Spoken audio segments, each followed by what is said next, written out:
what that means. No one knows what it means, but it's provocative. No, it's not. It's Gets gross. the people going. Well, Hector, here's the game plan. You're gonna bring us 2 absolute martinis. You know how I like them, straight up. And then precisely 7½ minutes after that, you're gonna bring us 2 more. Then 2 more after that every 5 minutes until one of us passes the fuck out.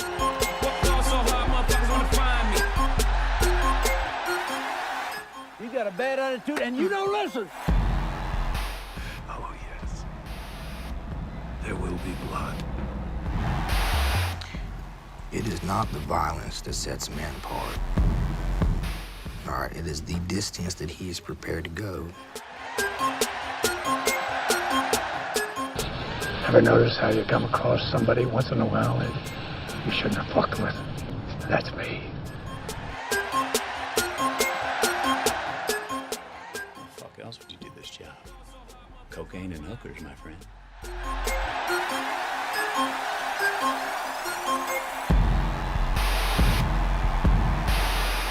Welcome to the Max Ordinate podcast. Are you done? I'm done. I mean, I'm not done. I still have more food, but Max Ordinate followers, friends, nation, people. This is the 3rd iteration of the ultimate rifle build. Mm-hmm. I think it's going to go pretty fast. Yeah, this will be a short one because there's not much left. There's not. There is. We've talked about the action, the barrel, chassis, stock, trigger. Like we've gone through everything. Mm-hmm. The only thing we have left is the optic and how you're going to mount it to the rifle. Correct. There's a lot of accessories that could be included with that, so we'll allow it, right? Yeah, I mean, we can kind of discuss those and some options. Yeah, because I have some specifics for what I will and won't run, but I think at the core, it's right now we need to put glass on this thing. we do. So remember, this has got to be your ultimate. One rifle does everything. You can hunt, defend yourself, fucking apocalypse now, go to a competition, tear it up, right? Like it's your one-stop shop for everything.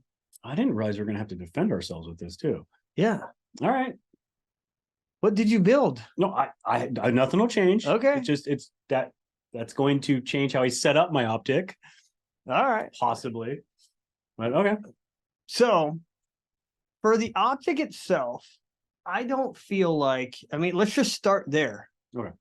Let's start with the optic. Then we can talk about how we're going to mount it and the other shit we're going to put on it. But for the optic itself, everybody's got their own fanboy shit out there, right? Like you could be a new shooter and you'd be like, whatever Tyler likes, I like. Well, you know what? I fucking love loophole. So maybe you're not that guy. Ultimately, I want to go with the loophole because I do love the optics. The weight is considerably less, which we just discussed earlier. Every other manufacturer out there for a first focal plane, high quality scope, their weight is unmatched, right? It's absolutely insane. Now, this is a do-it-all rifle, right? So what's more important to me outside of, hey, I'm going to go with Leupold, what's more important to me is the magnification range. Correct. Because I need to be able to compete with it. I need to be able to defend with it, hunt with it, apocalypse now with it, zombie kill with it, right? So I'm leaning one of 2 optics. They'll both be the Mark V series. Okay. I'm either going with the 2-10. Oh, okay. Didn't see that coming. Or the 3.6-18, oh, which I just used on the Sniper Adventure Challenge rifle. And it worked phenomenal. Yeah. No, I mean, I don't need all that magnification. People ask me all the time, like, to shoot 1,000 yards, should I have a 25 power or 35 power? What is the objective size on the 3-18? Ooh, 42. So that won't work for me. 44. Okay. 44. So that doesn't change my mind. Okay. All right. I think it's 44. Let's see. It should be it's probably a 44. That's 25 is a 50. 35 is a 56. I believe it's a Is it 44. Is it a 50? Maybe not. I think they're 56. I think you're right. Yeah. I think it's 44 for the 318. Yeah. Okay. So I was not expecting either one of those out of you. why? What do you think? Because it's on the lower magnification range. Correct. For you. Yes. Typically when you compete, you run it up pretty high. I stay at 20, but I can also tell you that in the sniper challenge, I took your 3.6 to 18 with me. Never came off 10 power. Yeah, no, it just stays. It was just the easiest thing for me to do. Unfamiliar environment, tired, exhausted, fucking just locate, aim, shoot. Yeah, fair enough. So, like I said, people ask, do I need this magnification? No, that's a luxury. To me, absolutely. anything past 10 power is a luxury. Yes. So can I make 1,000-yard shot with 10 power? Yes, I absolutely can. Is it ideal? I mean, I don't know if it's ideal, but it's doable. You can still see your splash. Will you be able to ID the impact on a target? Maybe, maybe not. No, but for shooting steel, I mean, If it's freshly painted steel, probably. yeah, and to be fair, it's 18. It's not like you're running at 10 power, right? It's a 3.6, I think it is. 3.6 to 18. Yeah. 3.6 to 18. So that is a great magnification range. My tangent data is an 18. So like I run that objective range. Here's my problem with it for an all-around rifle. Okay, go. Because it's a 44 millimeter objective. Yeah. Doesn't let in enough light. So at night it's going to be much darker than I would need since I hunt a lot at night. It's also a tangent. Well, so the 318 Leupold also. Okay, but there's more that goes into like the objective size. You are correct. It gathers light. Correct. And so I don't want to mislead, but I don't want to mislead anybody by saying the bigger the objective, the more light, the brighter the scope's going to be. Absolutely not.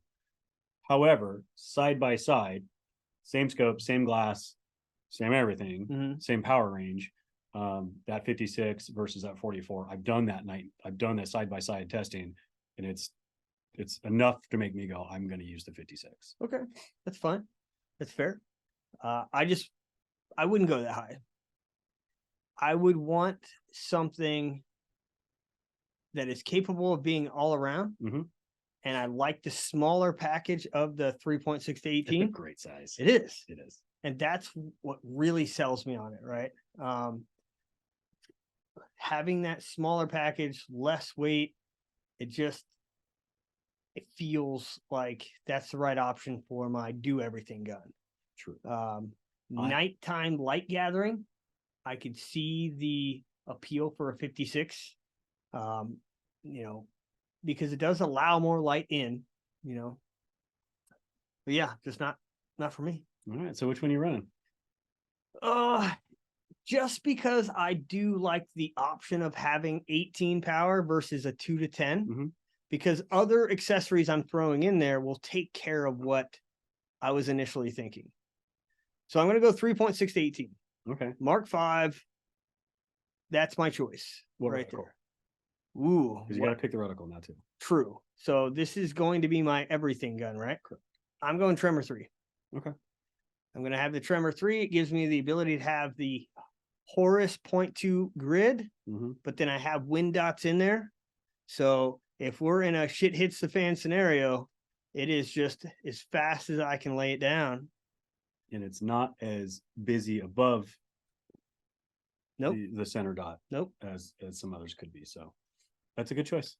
I like it. I think it'd be good. All right. So you're going the 3.6 to 18 by 44 with the Tremor 3. Correct. All right. Yep. I was between that exact scope, the 3.6 to 18, and the 5 to 25.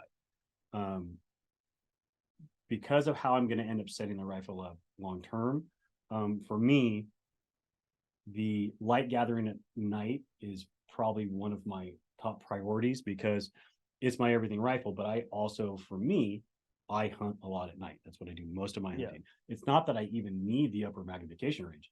I'm actually never past 10 or 12 power at night because the more you zoom the fuck in, the less light that shows up. That is 100%. So I'm usually around 10 power. Okay. If there was a 3.6 to 18 by 56, I would run that son of a bitch right now. Yeah. But since there's not, I'm going to end up running the Mark 5, the 3 to 18 or the 5 to 25, probably in a Tremor 3 illuminated. Okay. I would definitely do illuminated. Yeah. If it's going to be an everything rifle, it's got to be illuminated. Yeah. We might have to pause here in a second, grab the SAC rifle out of the truck. Oh yeah, let's do that. And measure the objective. Let's do that. And see, because it might be a 50. 44, I'm thinking that's a US optic size. Yeah, I feel like it could be. It could be. So yeah, we're going to pause right here and we'll bring back some show and tell. Boom. Okay. So we're back. We have the rifle I just competed with in the Sniper Adventure Challenge. And this is, as I said, a 3 to 18 small package, 3.6 to 18 with a 44 millimeter objective. So says so right on the ring. Yeah, it does. But you can see how this package right here, I mean, this is nearly identical to what I built as a rifle anyway. It's very close. So it comes in at 10 pounds, just like this, 10 pounds. I mean, solid, amazing. And it even comes with. I like that. I'm just noticing the. So in order to save weight, we went with that. That's not bad. And it's strong. Is that Dyneema? Yes. Of course it is. It is, yeah. So required to have a sling for the Sniper Adventure Challenge. All right. But so yeah, this is the 3.6 to 18. That is the direction I would go. All right. Now, what you got? I would run. This is 5 to 25. This is non-illuminated. I believe this is more of what I would be running. This is a 5 to 25 illuminated. This is a TMR reticle.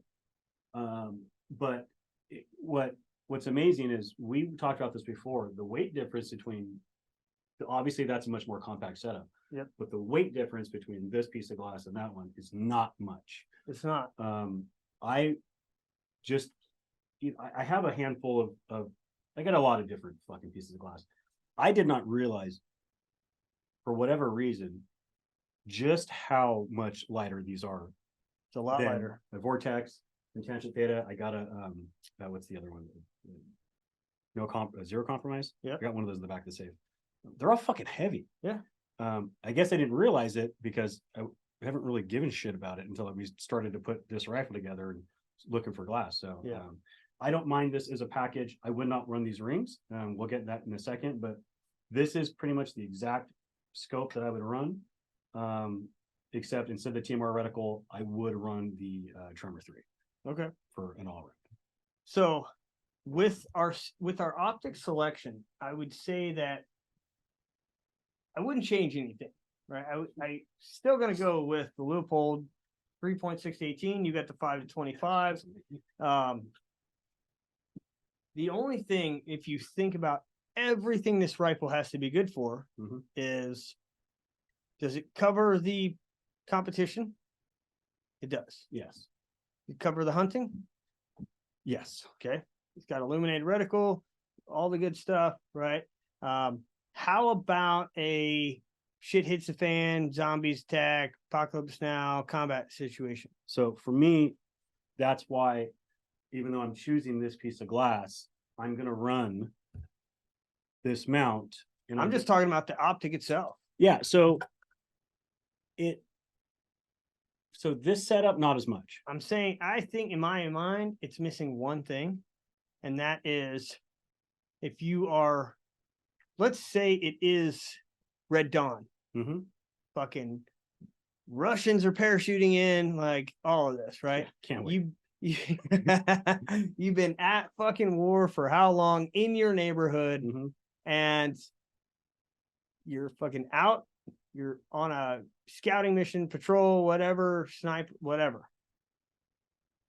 You come to an area where you can check your zero. You've been having feelings that your zero's off. You go to check your zero, it's off. You don't have the Allen key, you're not making the adjustment. Right? And that's the only thing that it's lacking is like the Vortex, for example, has the toolless zero capability. And there's so does that one. Your tangent. I love, and so that was actually the selling point for me on that rifle. Yeah. Was how fast you can reset your zero. Don't need any tools. Nothing. Right. So that's the one downside to this. So if I were to lose my zero in any type of environment like that, I'd have to make sure that I have the Allen keys duct taped to my rifle somewhere to use them, you know, otherwise, for sure. Otherwise you're kind of screwed. Yeah. So no, that's a solid point, right? Because your only option is to just spin your knobs, and then that sucks.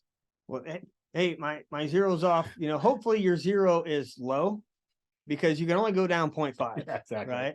So hopefully you dial up and you're like, oh, my zero's actually at 1 mil. You could get by with that. Yeah. But that's not where you want to for be. sure. You know? 100%. So that's a good point. As far as the mount goes, I would also go with the spur, right? One piece so that we can attach. And if we happen to come across a dead person's rifle, I'll take that shit. Put back on something else. Put this on something else, right? But you also have the ability to make attachments, and that's one of the huge selling points for me. So this is the way that it would get mounted right here. This would be the front. So on the side, if I wanted to have a dope card Velcro to my shit, I can. If I want to put a cosine indicator on here, which I have on one of them, I don't know where it's at. I got a cosine indicator. Yeah, that's all good. So I can put the cosine indicator on here, which would assist me with high angle shots. But then this is why I went with the 3.6 to 18 versus the 2 to 10, right? And I almost, if we put a restriction that you can only have one scope, that would change everything for me. It would. I might consider a Vortex at that point. Yeah, that would be. Because then I might be looking at like, should I go with a 1 to 10? Or, as much as I don't want to say this, Bushnell has that same fucking range. You know, the Bushnells are made in China. I know.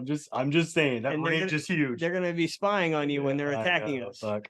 But yeah, if I couldn't run a red dot, I would run that 3 to 18. As much as I hate, I wouldn't run the 1 power. That's what I would run if I couldn't run a red dot. So I would still have a red dot on this thing, and I'd have it mounted on the top directly over the elevation knob. Yep. So if I have to use that with my engagement, it's just looking over the scope. There's no turning a rifle 45. I don't have to be Mr. Cool Guy. I'm just looking over the scope, getting that dot on target. I'd zero it at like 36 or 300, that max point blank range, and that thing would be money, right? Because now you've taken your long range comp gun, hunt gun, battle gun, and turned it into a capable closer distance. You know, you're not sitting there pulling up the scope trying to no, and it's not like that's no one's ever going to do that kind of thing, because I have shot a shit ton of coyotes on a red dot. Yeah. Looking over in this exact configuration, looking over the top of my scope when something, sometimes coyotes come in and they just won't stop. Yeah. And you end up having to shoot them at 10, 20 yards.